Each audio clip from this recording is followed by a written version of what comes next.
Now let us look at the appropriate way to set a proofing language for your document. We can see that the choice of language for the current document is English United States. I also notice that the track changes is disabled. Now first select all the text. Ensure that the track changes is off. Click on the language. Choose the language of your choice for that particular document. Ensure that the two boxes do not check spelling or grammar and detect language automatically are not checked. Also go to File, Options, Proofing. Ensure that you click on Recheck Document. Give confirmation by clicking on Yes. Ensure that the two checkboxes hide spelling errors in this document only and hide grammar errors in this document only are not checked. Confirm. And you can enable track changes on if you want. If you want to show the changes to your author for review, track changes on, otherwise it is not necessary. Now let me explain some of the reasons for some of the changes here.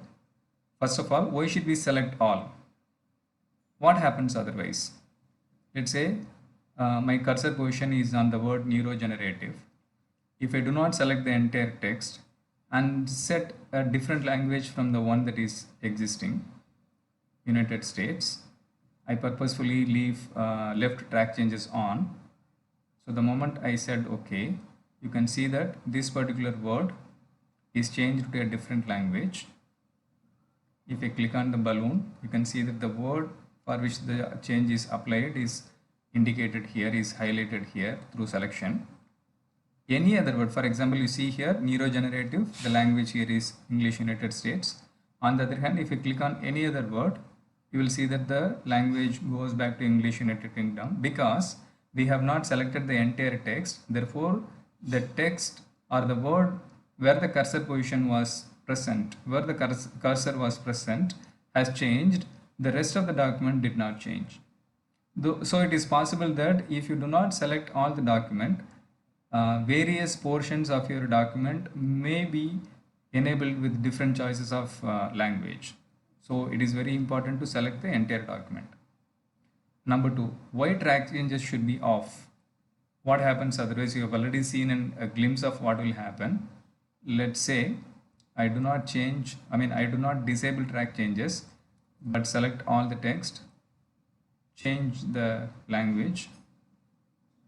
You can see that a lot of informative balloons appear on the right with formatting information, line spacing 1.5 lines and formatted with English United States everywhere. So this is seen everywhere. This is an unnecessary distraction, especially for an author or a writer who is not so familiar with track changes and other options. They might find it distracting. On the other hand, I'll undo these changes. If I select all without track changes, I change the language. This information is not captured on the right. Therefore, there is no distraction for the author. Third, you would have also noted that I have selected recheck document and give confirmation.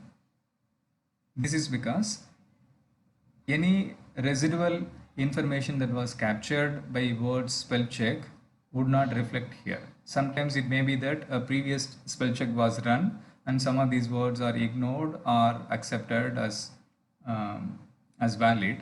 So those changes will not agree. So this will be like a fresh beginning for the document. Okay, you start spell checking afresh without having any impact of the previous spell check instances.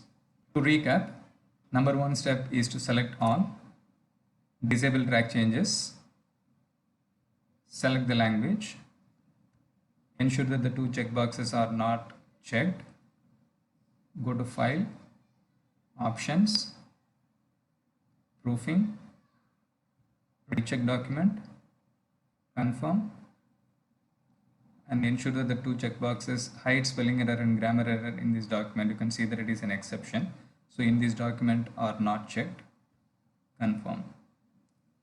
Enable track changes if you want, otherwise leave it disabled.